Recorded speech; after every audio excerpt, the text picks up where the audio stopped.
Di tempat berbeda, Sudo mengunjungi Hong yang ada di rumah sakit pasca insiden pengejaran kelompok Jiang Chen.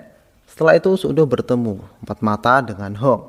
Di sana, Hong mengatakan bahwa dia mau mundur dari unit kejahatan berat karena dia berpikir terlalu takut dan berbahaya. Sebagai bos mereka, sudah memaklumi dan mempersilahkan Hong keluar dari unitnya. Suatu hari terjadi penyerangan anak buah Jiang Chen oleh anak buah Yisou. Yang Tai dan Wisong yang mengetahui itu langsung menuju kelompok Yisou untuk balas dendam. Tapi itu memang bagian rencana dari Yisou. Di sisi lain, Dong dan Pak mengetahui hal itu. Benar saja, saat Yang Tai dan Wisong berada di jalan sempit, mereka sudah ditunggu oleh kelompok Yisou, sehingga mereka terkepung. Saat itu terjadilah pertarungan. Di tengah-tengah pertarungan itu datanglah Sudo bersama Dong dan Pak. Sudo menyuruh semuanya berhenti dan menyuruh Yisou dan anak buahnya pergi. Benar saja, Yisou mau menuruti kata-kata Sudo. Lalu Sudo menyuruh Yang Tai dan Wisong untuk menyerah, tapi mereka melawan.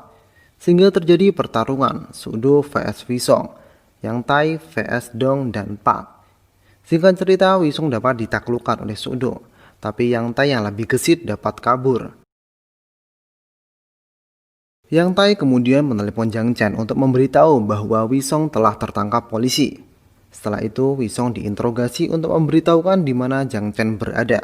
Dengan muka ngeselinnya, Wisong malah mengejek Sudo dan yang lain sehingga membuat semuanya emosi.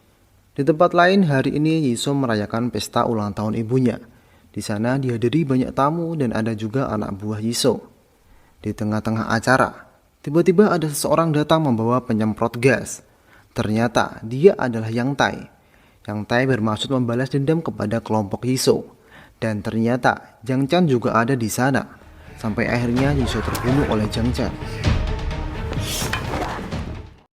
Kekacauan di tempat Yisou saat itu diliput oleh media. Saat itulah membuat Jun menjadi kesal karena dapat teguran dari atasan. Saat itu Dong menimpa karena kita kekurangan anggota untuk mengatasi gangster-gangster itu. Saat Jun dan Gong bersih tegang, mereka ditenangkan oleh Pak dan Sudo. Sudo mengatakan ke Jun bahwa mereka sudah berusaha dengan keras. Di saat itu Jun berjanji akan membantu Sudo untuk menjadi kapten juga, karena Jun juga tertekan oleh atasan. Sudo tak terlalu peduli dengan jabatan dan meminta Jun untuk mengerti itu saja. Saat itulah Jun dan Sudo mendapat kabar dari Pak untuk menemui kepala polisi. Di sana kepala polisi memberitahukan kasus gangster ini akan dilimpahkan ke unit pembunuhan. Dan di sana ada juga kapten unit pembunuhan. Ternyata Jiang Chen juga buronan yang dikejar-kejar oleh unit pembunuhan yang disebut sebagai geng naga hitam yang sangat berbahaya. Saat unit kejahatan berat dan unit pembunuhan saling berebut menangani kasus gangster Cina ini, Sudo tiba-tiba mengatakan akan menangkap mereka semua. Kepala polisi yang tertarik dengan ucapan Sudo menanyakan berapa nanti yang akan ditangkap. Sudo menjawab 25. Kepala polisi yang terkejut langsung mengiyakan dan memberi waktu 10 hari. Dan Sudo memberi ucapan selamat tinggal kepada kapten unit pembunuhan. Setelah itu Sudo dan Jun sama-sama berpikir bagaimana menangkap 25 gangster Cina yang beringas itu. Saat itu Hong datang, mungkin dia bisa membantu. Diketahui sekarang dia di unit intelijen. Di tempat lain, Jiang Chen ditemui oleh dua orang bernama Won dan Guang. Diketahui mereka adalah saingan Huang dan meminta Jiang Chen menghabisi Huang. Mereka akan membayarnya. Sepintas Jiang Chen mau tambahan bayarannya, tapi Guang menolak, sampai membuat Jiang Chen menendang Guang. Won yang melihat itu lantas mengiyakan dan menambah bayaran jika berhasil. Di saat itulah, Jiang Chen diserbu oleh para anak buah Huang. Diketahui penyerangan itu dimulai oleh Kim yang membocorkan lokasi Jiang Chen ke Huang, karena Kim kini sudah bekerja sama dengan Huang. Saat Jiang Chen berpikir sudah lolos, Kim tiba-tiba mengarahkan pisau ke Jiang Chen mencoba membunuhnya. Bukannya berhasil, malah Kim yang sebaliknya terbunuh. Sudo yang mendengar hal itu langsung menemui Huang. Sepintas anak buah Huang menghalangi, tapi dia langsung rubuh oleh Sudo.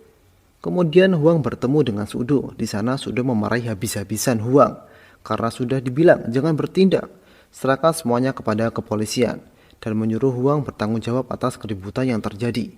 Lalu Sudo pergi dengan meninggalkan rompi anti tusuknya. Setelah itu Sudo dan anggotanya mengumpulkan semua warga dan mengajak bekerja sama. Semua warga disuruh merekam semua tindakan kekerasan dan pemalakan oleh para gangster. karena sejujurnya kini ada gangster baru bernama Naga Hitam yang belum semua teridentifikasi. Waktu demi waktu semua warga merekam semua tindakan kekerasan dan melaporkannya kepada unit kejahatan berat sehingga Sudo dan yang lain dapat menandai mereka. Saat unit kejahatan berat memulai rencananya, tiba-tiba Hong datang membawa makanan dan ingin memberitahukan sesuatu ke Sudo bahwa minggu depan akan ada polisi dari Cina yang akan menjemput Wisong. Sudo lalu bertanya, setelah dibawa dia akan diapakan? Lantas Hong mengatakan dia akan dihukum mati. Sudo yang berpikir kalau Wisong dibawa dia akan sulit melacak Jiang Chen dan anggotanya. Lantas Sudo mulai merencanakan sesuatu. Besoknya, benar saja Wisong dijemput oleh 2 orang polisi Cina.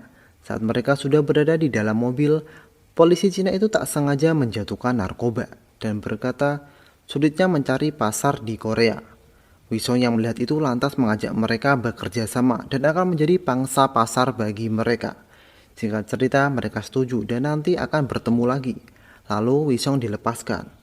Saat Wisong sudah lepas, ternyata 2 polisi Cina itu adalah mata-mata anak buah Sudo, Han dan Wawan. Diketahui itu adalah rencana Sudo melepaskan Wisong agar dapat memancing Jiang Chen dari persembunyian. Setelah itu Wisong yang lepas kembali ke Jiang Chen, tapi Jiang Chen tak serta-merta menerimanya. Jiang Chen curiga kenapa bisa mudahnya lepas dari polisi. Tapi Wisong segera meyakinkan dengan sudah bekerja sama karena narkoba. Beruntung Jiang Chen sepintas percaya. Benar saja, lalu Wisong menelepon dan setuju untuk bertemu. Mereka setuju bertemu di sebuah bar dekat stasiun. Sudo yang mengetahui itu menginstruksikan semua anggota untuk bergerak. Sepertinya semua anggota lebih menghormati Sudo daripada Jun yang pangkatnya lebih tinggi. Sepintas diperlihatkan Jiang Chen menuju bar juga, tapi polisi yang bersiap tak kunjung melihat Jiang Chen. Dan benar saja, saat kelompok Jiang Chen datang ke tempat janjian, mereka langsung diserbu oleh Sudo dan anggotanya. Tapi Sudo langsung sadar bahwa Jiang Chen tidak ada. Memang benar, Jiang Chen ke tempat berbeda, tepatnya dia menyerang tempat Huang untuk menghabisi Huang. Diketahui Jiang Chen melakukan itu untuk pekerjaannya. Di samping itu Jiang Chen juga marah karena tempo hari telah diserang Huang dan ingin balas dendam. Huang yang melihat kondisi semakin berbahaya mencoba kabur. Tapi naas, Huang tertangkap oleh Jiang Chen. Saat Jiang Chen mau langsung membunuh Huang, ternyata Huang memakai rompi anti tusuk sehingga Huang tak langsung mati. Di saat itulah polisi kota melihat itu dan ternyata di TKP ada juga Hong yang melihat itu juga. Lalu mereka menghampiri. Jiang Chen yang merasa tersudut memilih kabur dan Hong langsung menghubungi Sudo memberitahukan lokasi Jiang Chen. Ternyata Hong mengikuti Jiang Chen yang kabur. Kembali ke Jiang Chen. Jiang Chen langsung ditemui oleh Yang Tai. Yang Tai memberitahukan bahwa kita telah dijebak dengan pancingan Wisong. Anggota kita semua ditangkap. Lalu Jiang Chen memutuskan kabur kembali ke Cina. Hong yang tak ingin Jiang Chen kabur mencoba menghentikan. Saat Hong ingin ditabrak oleh Jiang Chen, tiba-tiba Sudo muncul dan menghentikan. Lalu terjadilah perkelahian. Sampai akhirnya para polisi datang. Jiang Chen yang melihat itu kembali kabur. Dan Sudo dapat menumbangkan Wisong. Sampailah Jiang Chen ke tempat warung anak muda dan kakek-kakek.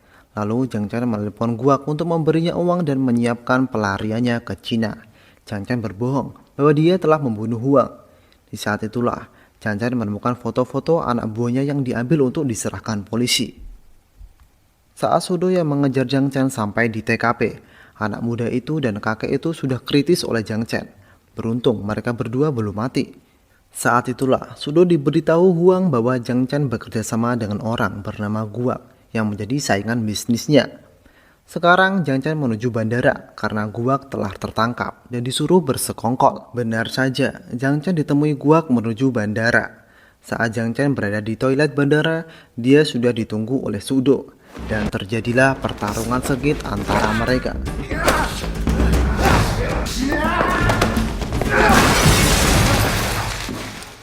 Sampai akhirnya Jiang Chen dikalahkan oleh Sudo dengan mematahkan tangannya dan memborgolnya.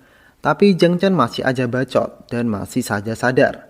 Dengan pukulan one hitnya, Sudo membuat wipe out Jiang Chen.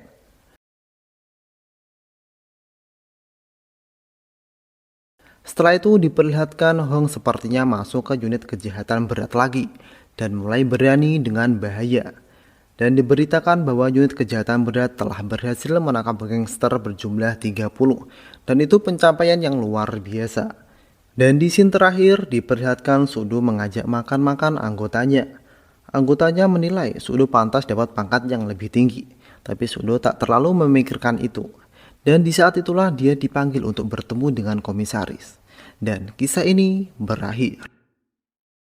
Oke, itulah kisah Sudo di film The Outlaws. Film ini berdasarkan kisah nyata. Di tahun 2004, beberapa anggota polisi telah berhasil menangkap para gangster-gangster Cina yang jumlahnya sampai 30 dan merupakan pencapaian terbaik pada saat itu. Oke, admin tutup review kali ini dengan pesan, jadilah seperti Sudo. Walau secara pangkat dia tidak sebagai ketuanya, tapi dia adalah bos sesungguhnya yang dihormati oleh anggotanya dan lawan-lawannya. Terima kasih dan wassalamualaikum.